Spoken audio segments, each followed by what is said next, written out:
Hey y'all, so I am, I guess, doing my video a little different today. I'm doing a little makeup. It's not really like a makeup tutorial. I'm just getting ready to get cute. I'm only going to pick up my daughter from preschool, but I'm like, why not do my makeup real quick while I do a little chit chat with y'all? Because I love my chit chat videos where I sit down and I just love giving you guys some tips, advice, and just, I guess, sharing things that I've experienced. My eyebrows are orange right now. If you follow me on TikTok and Instagram, then you know I dyed my eyebrows orange because I've been wearing a ginger wig. But today I wanted to show you guys this wig that I got from HAIRVIVIGO. I'm gonna stand up and show you ends because I feel like the ends of a wig is very important. But this wig, I got this. Now, first of all, look at the lace. Now, I got this headband on today because I think I kind of over bleached it at the top. But I have this lace, and this is probably the most transparent. It's glueless, by the way. Y'all, please, please, please, look at it. It really looks like it's scalp. It's giving scalp. And this was the easiest wig to install. I didn't install it. I didn't even glue it. I wanted to wear it glueless. I didn't want to put any spray. And it takes me literally no time to straighten it because it takes like one pass. So if you want any info on this hair, please look in the link below, and all the products that I'm using is gonna be in the link below, by the way. But yeah, this hair is everything. I was obsessed when I first got it out the pack. I could not believe that this hair was, like, I just couldn't believe the quality of this hair. Like, this hair really, really, really was a pleasant surprise. So I love it. So far, I have no complaints. The only thing is it did tangle a bit in its natural state. So I do have to keep it straight for me, for my preference. Other than the slight tangling, I actually really, really like this hair. So I would definitely recommend this and get this again, especially wearing it in its straight state. Because I'm not really big on wearing my hair in the natural state, depending on, I guess, the curl pattern. But this hair is definitely good in its natural state. And I believe this is a body wave anyways. And this is a 24-inch. Sorry, I was sick recently, but I wanted to get this video done. So yeah, if y'all like this hair, look in the link below and let me know how you feel and if you would get it again. Now, if you guys have been following me for a while, then you know that I used to be homeless. Now, I was homeless for a while between the years of 2013 and 2015. I want to say technically I was homeless. 2016 I got an apartment, but I kind of went back and forth. But yeah, I was homeless off and on, I would say, between the years of I would definitely actually say 2013 and 2018. And I know that's a long time, and I know you're like, girl, how were you homeless off and on for 5 years? But understand that if you keep making the same choices over and over again, or same mistakes, you're gonna get the same outcome. And that's something that I've learned from being homeless often. I have noticed, of course, the biggest lesson I've learned from being homeless off and on is the fact that you have to do things different and make different decisions, especially off of people around you and healing your inner trauma, to be able to have a different outcome in your life. Basically, one of the reasons I believe that I was homeless for so long is my pride. Now, becoming homeless was also a subject of just my childhood, my relationship with my mother, and my mother not being much of a mother. And that lack of unconditional love that one would want from their parent.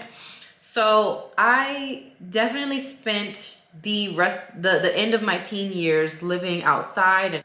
One thing that being homeless, especially in the beginning, taught me was that unconditional love does not always come from where you expect it to come from. And so for me, I don't ever believe I was unconditionally loved by my mother. So being homeless for me was a lot of me having to realize that I had to fend for myself. Like, there was no calling mommy and going home. There was no having any support system that was like, I don't want to see you sleeping outside in the train station. There was none of that. And so these tough lessons that you learn when you're homeless and when you have nothing and when you're hungry are lessons that I had no choice but to go through because there was no running from my predicament. I couldn't just go to a family member's house and be saved from it. I couldn't just pray it away. I had to sit in it, and I had to really accept my predicament for what it was. I had to accept that I was outside, that I had nothing, that I had no one, and that some of that was my fault. I had to take my own accountability in myself. And of course, I cannot take accountability for my mom's part in certain things in my life, but I can take accountability for mine. And I've started to realize over the years, especially now being a mother, that the first step in changing your life is accountability.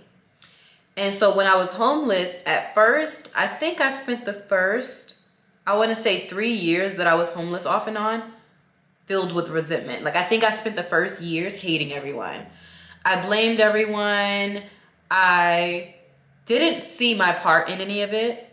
And I resented the world because I felt like genuinely I couldn't understand how I would get through this. I couldn't understand why people were at home with their families in warm beds. I couldn't understand why my family members were eating Thanksgiving dinner together while I was eating donated food to a shelter. I couldn't understand why I was going on Facebook seeing my family take vacations while I was literally sitting there in a place that was telling me on Fridays that I had to wake up and leave early in the morning. I just couldn't understand why me. And I spent so much time in that mindset of why me. I questioned everything. I questioned people's motives. I questioned people's loyalty. And I just couldn't understand why God would allow me to be in this situation. And while I'm not a super religious person, I have a great relationship with God. And I say I'm not super religious because I don't go to church. And I don't know many scriptures in the Bible, but you don't have to know that and do that to have a relationship with God. And I know that now. That is definitely something that I've also learned through my journey of homelessness and, just having to learn myself and find what works for me. But I noticed that during my homeless phase, I questioned God a lot. And I questioned his intentions, and I questioned if he forgot about me. You're gonna hear, if you ever listen to stories of people talk about being homeless or having nothing, you're gonna hear a lot of people talk about the fact that they feel like I forgot to prime my face. But you're gonna hear a lot of people say that they felt forgotten. And I genuinely felt forgotten. Like, of course I knew for a fact my family forgot me, because I knew in my heart that there was no unconditional love. Like, from my younger sister, we didn't have a relationship, but now we do, and I appreciate her. But from my mother was the only person I believe in my family that owed me that unconditional love, and she was the first person to show me that there was no such thing. And so I questioned these people. I questioned why. And me being one of 3 children on my mom's side, I questioned why it was me that had to, there was just so many things that I felt stood out in me that I couldn't understand why this was the pattern of my life. I was the only child with a different father. I'm the only child homeless. I'm the only child that has had to sleep in the train station. And while I'm not the only child my mom has kicked out many times, I was the only child willing to put my foot down and not accept the abuse. Part of my homeless journey was me being proud of myself for stepping out on faith.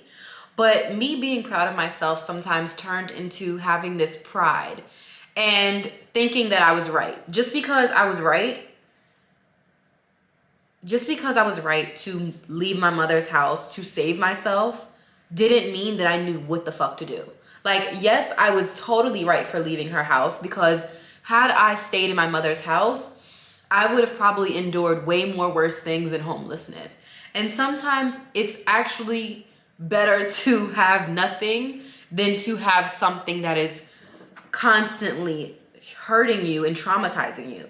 So I knew that I had no regrets on leaving my mom's house, but I also felt like regardless of me and my mom's relationship, regardless of me wanting to save myself, I wanted my mother to see that me stepping out of her house and leaving and living outside, I wanted her to see that that should be a sign to do better by her children.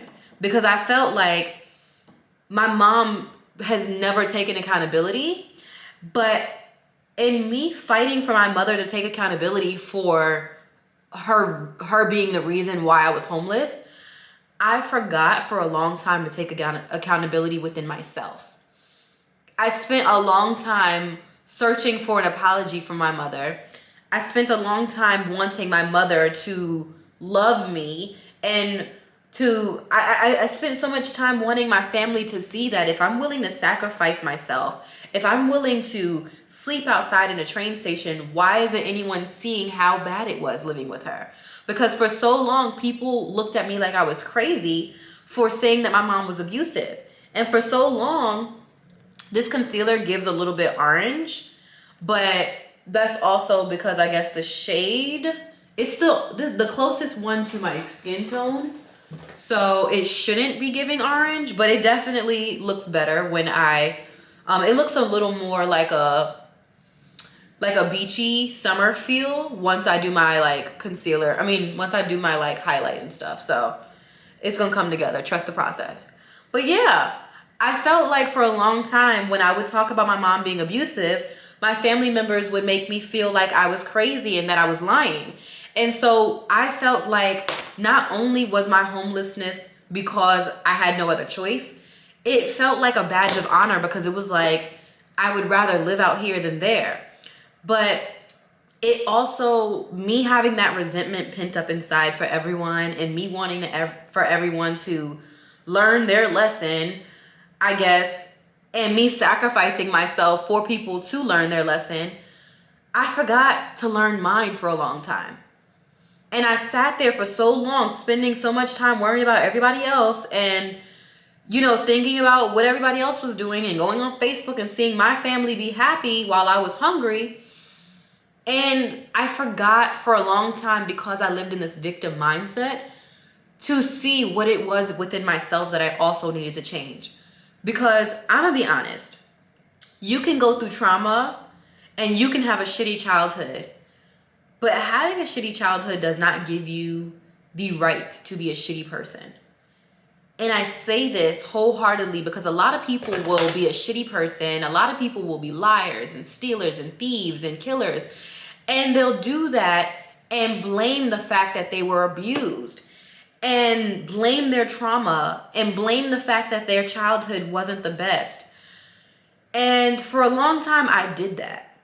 For a long time, I didn't treat people the way I wanted to be treated because I felt like, fuck it, might as well treat them the way I have been treated.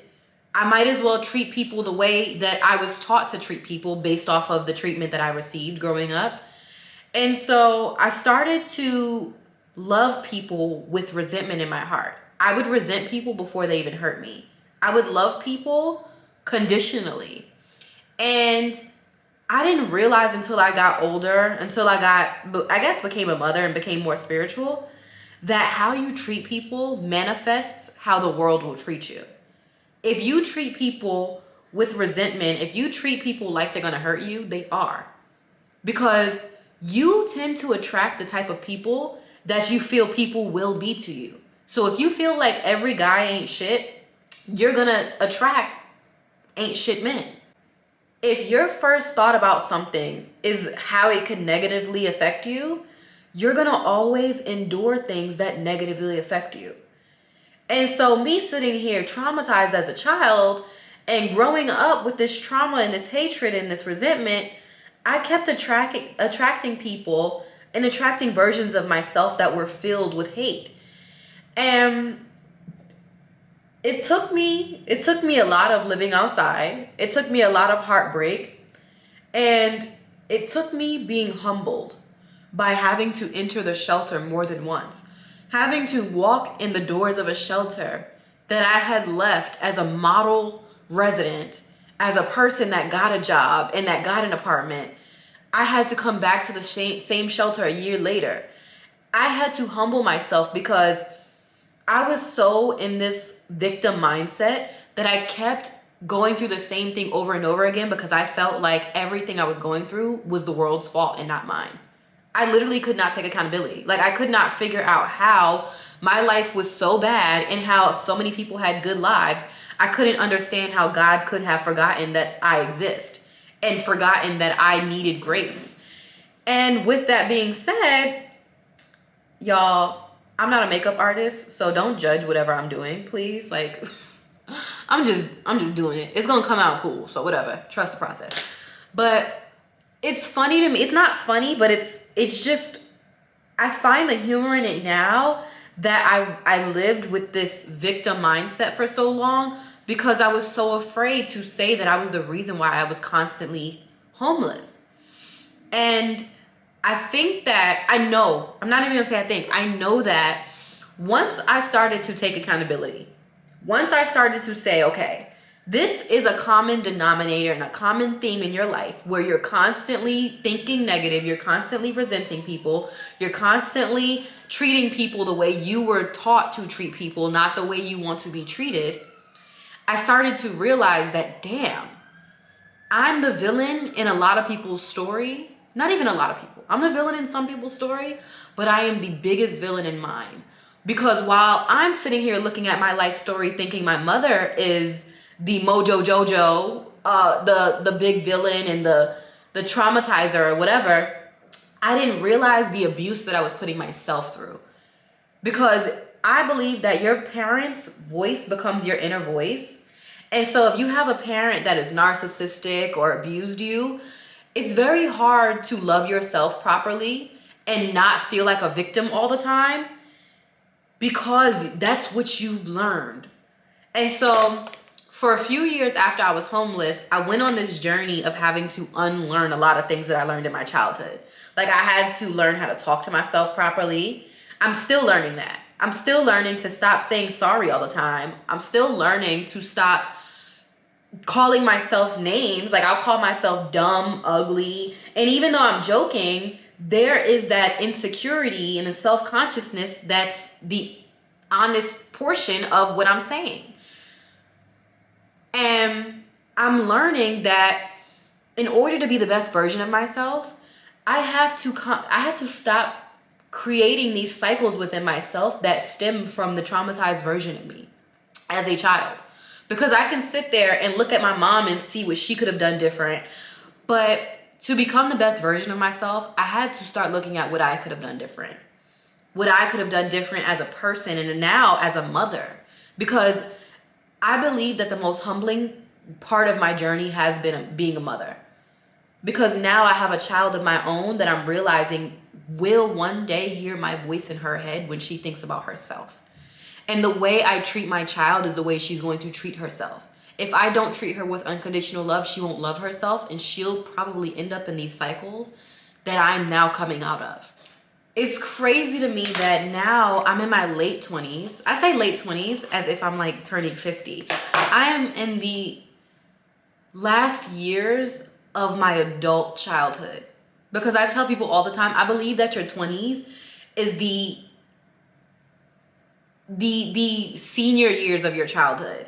I don't know when, I don't understand why people assume that in your 20s, you're getting old. Or when people say things like, I'm getting old because I'm turning 30. No, you're becoming an adult. You're far from old at 30. And it's funny because I had to realize that I'm not getting old, I'm just getting wiser. And now I'm in my years of now enjoying my adulthood. Because your 20s really is like freshman. Well, no, it's your seniors of your childhood, but it's really freshman year as far as adulthood. And so you come in and you don't know what to do. Adulting is new to you. You don't know how to navigate anything, and you don't realize how much of your 20s you're gonna have to spend healing. And so me having to, give me a second, let me get my lip gloss. Fuck it, I lost my lip gloss. I'm always losing my lip gloss. But yeah, so like I was saying, so me having to spend these years reevaluating what I could have done different to not only prevent me being homeless, but for me to literally take a step back and reevaluate my decisions so I could make different decisions, so I could stop being homeless. That is something that now, as I get older, I'm sitting back and I'm saying, wow, I really was full of myself. I really didn't get it. And that's the part of me that realizes also that I was just a baby. I was in my early 20s, constantly sleeping on people's couches. I was bouncing around. I was in and out of relationships. I was staying in relationships just for that feeling of stability. And now I'm becoming the best version of myself because I'm realizing the only person I owe anything to is me and my daughter. And I'm also realizing that I'm in control and responsible for my own healing. And so now I'm starting to take myself on dates. I'm allowing myself to be celibate. I'm reminding myself that I am enough. I'm journaling. I'm taking a step back and reevaluating my decisions. But most importantly, I'm taking accountability. Because growth only comes from accountability, and lack of accountability means that you're going to remain stagnant within yourself. And I've also learned that I need to mind my motherfucking business. And I'm not talking about being in everybody else's business, but I'm saying I need to mind my business about other people's healing. I cannot continue going crazy thinking about the people that have hurt me, because those people need healing. And it's not my job, nor is it my place or my business on whether they find that or not. That's up to them and God. That is not my business. Same thing with my mom. For a long time, I felt like I needed to probably, wait for her to want to go to therapy. I needed to find a way to forgive her. And now I'm realizing that forgiveness is not linear, nor is it the first step. Sometimes you don't forgive someone until years down the line. So I don't have to focus on what she did and how to forgive her. My first step is focusing on how to forgive myself. Because with going through things, you blame yourself a lot. And I'm learning that I am enough and that I am willing to be forgiven. No, that I am able to be forgiven, and that I need to give myself some grace. Because when I went through a lot of things, I just didn't know. I didn't know me. I didn't know the world. And I just didn't have that wisdom that I have now. So now I'm sitting here every single day writing down different things that I wish I knew in my early 20s. And I'm telling it to you guys on the internet. But not only am I telling you, I'm practicing what I preach. You feel me? So I hope you guys like this little talk through. I hope you guys like this makeup look. I really liked just sitting here doing my makeup. Like, this was very peaceful. And I've been saying that lately in all of my videos. Like, I love these little sit downs, but I really do. I really appreciate the therapy that I'm finding in my content. So I hope it's therapeutic for you also, but I'm gonna go. I hope you have a good one and happy healing. Bye.